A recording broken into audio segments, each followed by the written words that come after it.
All right, let's jump into a deep dive that'll take us through some pretty choppy geopolitical waters today. We're going to be focusing on the Russia-Ukraine war, but also the tension in the Middle East and the question a lot of people are asking, are we really on the brink of World War III? Yeah, it's a complicated situation for sure, but Luckily, we have a guide to help us understand it all. yeah, we do.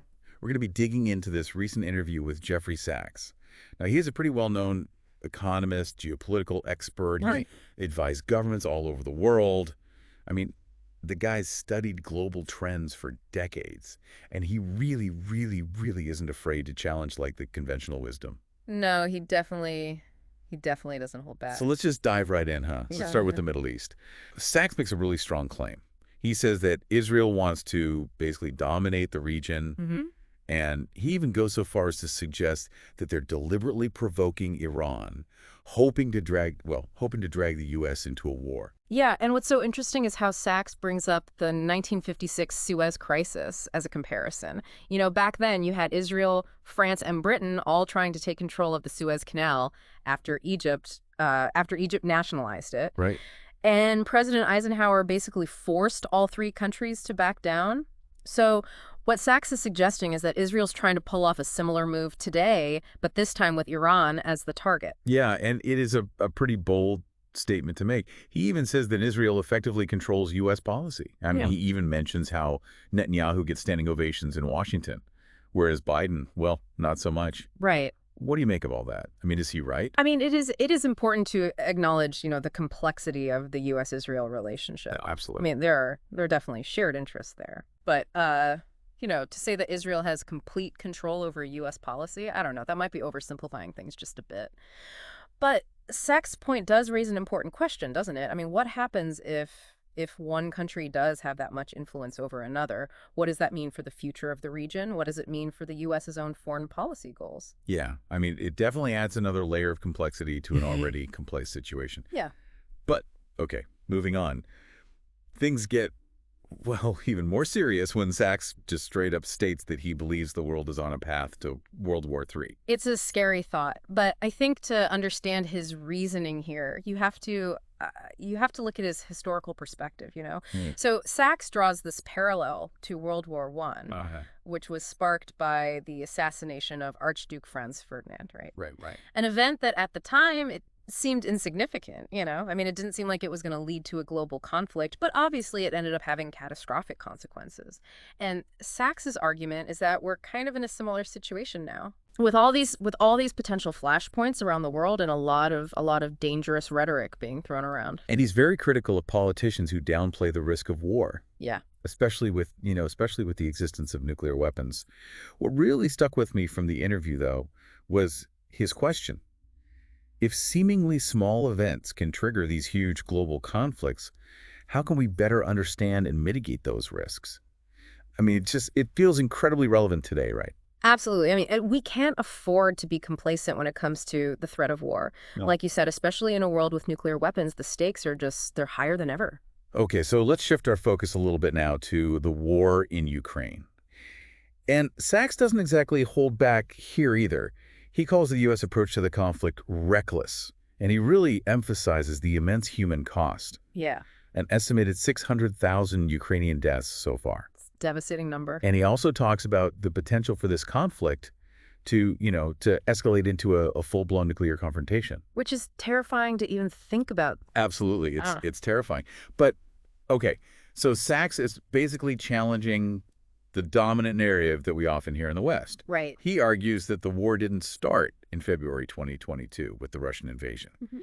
He traces it back to the 2014 Maidan coup, Right. which he claims involved, some level of U.S. interference. Right. And then even further back to, broken promises about NATO expansion. Right, and it's hard to ignore the historical context here. I mean, you have that leaked phone call between Victoria Nuland, who was the Assistant Secretary of State at the time, Right. and the U.S. Ambassador to Ukraine, Yeah. where they're literally discussing who should be Ukraine's next leader. Right. Exactly. And then you also have the 2008 memo from William Burns, who's now the CIA director. But at the time, he was warning, very explicitly that NATO expansion would provoke Russia. And it seems like those warnings were ignored. It seems that way. So Sachs's point is that the West, specifically the U.S., has been provoking Russia for decades. And he also believes that Ukraine is losing the war and that they can't win against Russia's military might. I mean, it's a pretty bleak outlook, but do you think he's right? Well, Russia definitely has significant military advantages. There's no question about that. But I think it's important not to underestimate Ukraine's resilience and the amount of support they're receiving from the West. I mean, the situation is constantly changing. It's really hard to predict the outcome with any certainty.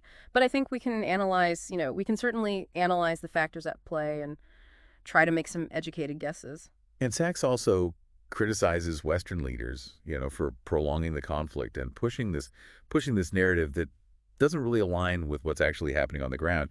He even says that the NATO Secretary General's job is to speak for the United States. Yeah. What does that say about European autonomy? Yeah, I mean, it's a pretty pessimistic view, but I mean, it does raise questions, doesn't it, about the balance of power within NATO. Are European countries really able to assert their own interests independent of the U.S.? Yeah, I mean, and this is where things get, really really interesting. Okay. You got me. I can't help myself. But okay, in all seriousness, Sachs drops another bombshell. He claims that the CIA is essentially running the war in Ukraine. Yeah. What are we supposed to make of that? I mean, what do we do with that information? Well, this is where Sachs' concept of, the deep state comes into play. For those who might not be familiar with the term, the deep state refers to, this hypothetical network of unelected officials. They're within the government bureaucracy, often, particularly within intelligence agencies like the CIA and the military. And they're thought to wield a lot of power and influence. And these individuals, according to the theory, they operate independently of the elected leaders, pursuing their own agendas and potentially manipulating events kind of behind the scenes. And Sachs argues that in the U.S., this deep state is committed to maintaining like an adversarial relationship with Russia, regardless of who's president. So regardless of who the American people vote for. Exactly. This deep state is calling the shots. That's what he's saying. Yeah. Okay. Sachs claims this deep state view, this goes all the way back to 1945.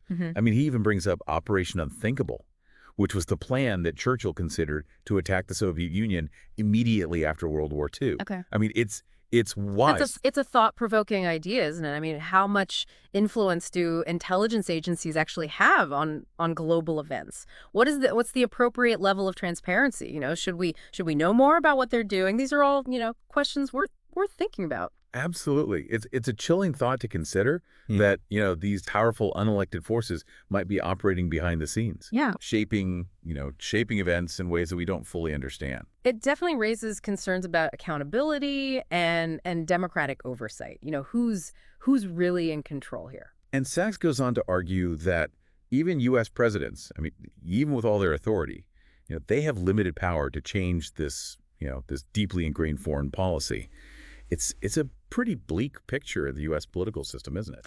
It does kind of challenge the perception that we have of how much control elected officials actually have over foreign policy. Yeah, it's a bit concerning when you think about it that way. But here's where things get interesting. Sachs actually offers a little, like a glimmer of hope. He believes that peace in Ukraine could be achieved, like, immediately if the U.S. was just willing to change, to shift its foreign policy approach. Yeah, he suggests this negotiated settlement where the U.S. agrees to stop NATO expansion eastward and kind of, recognizes Russia's security concerns in exchange for Russia ending the war. I mean, it's definitely a bold proposal. It goes against, like, the current U.S. stance completely. What do you think about Sachs' idea? Do you think it's feasible? It definitely goes against the prevailing what everyone's saying in Washington. But Sachs really thinks it's the only pragmatic path to peace. He really emphasizes that we need to move beyond this idea of the U.S. as like the only superpower in the world, right? Embrace a more multipolar world. It's compelling, for sure. What would a multipolar world even look like, though? I mean, what role would diplomacy, negotiation, all of that play in achieving, like, global stability. So it'd be a world where power is more evenly distributed, among different countries and blocks of countries. So instead of one dominant power, dictating the global agenda, you'd have these multiple centers of influence, each, with their own interests and priorities. And that could lead to a more balanced and stable international system where cooperation and negotiation, those are the tools you'd use to resolve conflicts and address, big global challenges. So Sachs is basically advocating for a huge shift in thinking, not just in the U.S., but globally. Exactly. It would require a real move away from this zero-sum game mentality that we've, inherited from the Cold War, and a recognition that like global security it's all interconnected. What benefits one nation benefits all. Sachs also had some pretty interesting observations about Europe. He acknowledges that Europe has like the highest quality of life in the world right now, but he warns that they risk losing it all by getting caught up in what he calls the war business. Right. He specifically advises countries like Croatia to focus on peace, collaboration, and, economic well-being instead of being dragged into this conflict that doesn't really, serve their interests. So he's kind of saying like, hey, Europe, don't become a pawn in someone else's game. Yeah, exactly. He's urging European nations to assert their own interests and not just blindly follow, the U.S.'s lead, especially when it comes to, military interventions. So Sachs argues that Europe shouldn't just become like an appendage of NATO. They should really focus on fostering peace and building, a stronger, more unified internal union. He believes that Europe could be this, major force for peace and prosperity in the world, but only if it, charts its own course. It's a pretty powerful vision. But it also raises some big questions, about what role should Europe play on the global stage? How can it balance its own interests with those of its allies, especially the U.S.? Yeah, it seems like Sachs is advocating for a complete rethinking of how global power dynamics work. Like he's calling for a shift away from militarism and towards diplomacy and cooperation. And I think his message really resonates with a lot of people who are tired of endless wars and these escalating tensions.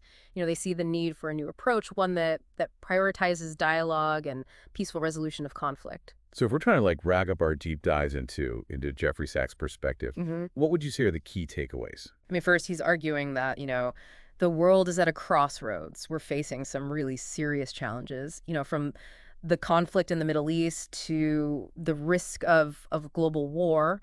And he paints this picture of a world where, these powerful forces, overt and covert, are shaping events, often with really disastrous consequences.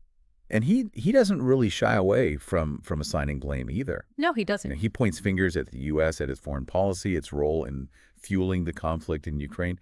But there's also like, a little bit of hope, right? I mean, amidst all of this. Oh, yeah. He really believes that peace is possible. If we can break free from this, outdated thinking, if we can, embrace this multipolar world where diplomacy and cooperation, those are the things that, take center stage. It's a challenging message, but I think ultimately it's an optimistic one. It definitely gives us a lot to think about. Sachs is asking us to consider some really profound questions about the future of global politics. If the world really is at a crossroads, like he says, which path will we choose? Will we keep going down this road of, conflict and division, or will we try to forge a new path towards peace and cooperation? Yeah. These are questions each of us needs to wrestle with, We all have a stake in the answers. As we're kind of wrapping up our deep dive into Jeffrey Sachs and his perspective on all this, there's one more piece of his analysis that I think we need to, unpack a little bit more. You're talking about his claims regarding the CIA's involvement in Ukraine. Exactly. He was incredibly blunt in that interview. He basically said that the CIA is conducting the war, the CIA is running the war in Ukraine. It's a pretty serious allegation. I'm curious to hear your take on it. Yeah. Well, I think it's important to remember that Sachs isn't just throwing out like random accusations. He does have some evidence to back up his claims. I mean, there was that recent New York Times article that even acknowledged that the CIA has been operating pretty extensively in Ukraine since the 2014 Maidan coup. Right. But it's one thing to have a presence, but Sachs seems to be implying something a little bit more than that. Right.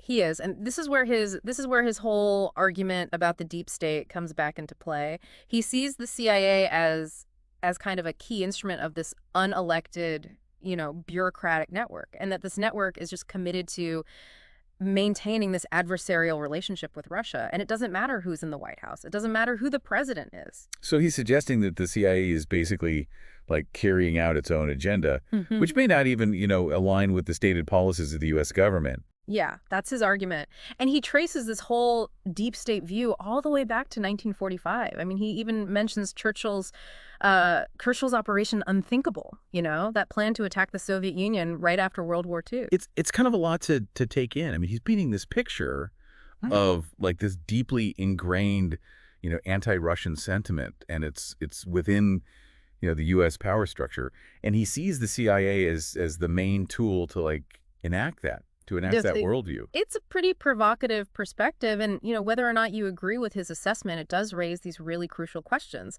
Hmm. About the role of intelligence agencies in a democracy, and how transparent should they be? What level of transparency should we expect from them? And how much are they actually, influencing global events, maybe in ways that aren't totally visible to the public? Yeah, it makes you wonder, how much control do our elected officials actually have over these agencies? It's a question worth asking. Sachs seems to think that presidents, even with all their authority, they're often limited by these like deeply entrenched views of the intelligence and military establishment. Okay, so where do we go from here? If Sachs is right, and this deep state is basically driving U.S. foreign policy towards more and more conflict, what's the solution? What can we do? Well, Sachs argues that the first step is for the U.S. to do some serious self-reflection. I mean, to acknowledge that its own policies have contributed to the current crisis, and that it needs to change course. He believes that the U.S. needs to adopt a more realistic foreign policy, one that, recognizes the limits of American power and the importance of diplomacy and cooperation. So he's basically advocating for like a more humble approach to global affairs. Yeah, exactly. He thinks the U.S. needs to let go of this exceptionalist mindset, this obsession with being the sole superpower. He's arguing for a world where, power is distributed more evenly, where diplomacy, not military might, is the primary tool for resolving these conflicts. Okay, and what about the war in Ukraine? Does Sachs actually see like a path to peace there? He does, but he thinks it would require the U.S. to be willing to make some concessions. Specifically, he's calling for a stop to NATO expansion and a recognition of Russia's legitimate security concerns. And in exchange, Russia would end the war and withdraw its forces from Ukraine. It's a pretty bold proposal. Yeah. And it would probably be met with a lot of resistance from people who see any kind of concession to Russia as a sign of weakness. Oh yeah, for sure. It would definitely require a major shift in thinking, both in the U.S. and among its allies. But Sachs really believes it's the only way to prevent this, catastrophic escalation of the conflict. I mean, potentially, even a nuclear war. It's a pretty stark choice. Hmm. Compromise and the possibility of peace, or continued confrontation and the risk of, unthinkable consequences. It seems like Sachs is really urging us to choose wisely. He is, and he's also reminding us that, these aren't just these abstract geopolitical issues. They have real-world implications. They're impacting the lives of millions of people around the world. So as we wrap up this deep dive into Jeffrey Sachs and his perspective, I think it's safe to say he's given us a lot to think about. Oh, absolutely. He's challenged us to think differently about things. He's presented alternative viewpoints, and he's really encouraged us to engage with these issues in a more thoughtful and informed way. Yeah, we may not agree with everything he says, but his insights are definitely thought-provoking. And, they encourage us to question the dominant narratives that we often hear about global affairs. That's kind of the beauty of a deep dive like this. It's not about finding, all the answers. It's about expanding our understanding, about grappling with different perspectives, and ultimately, forming our own conclusions. And maybe most importantly, it's about recognizing that we, as informed citizens, we all have a role to play in shaping a more peaceful and just world. Definitely. The choices that we make, the actions that we take, the voices that we raise, they all matter. So as you go about your day-to-day, think about the issues that we've been discussing. Consider the different viewpoints that we've explored, and ask yourself, what role can you play in creating a world that's a little bit more peaceful, that's a little bit more just? Even small actions, even small things can make a difference. Just remember that. And never underestimate the power of informed citizens to shape the course of history. to make a difference in the world. Well, until next time, I guess. Keep diving deep, keep questioning everything. And we'll see you on the next deep dive.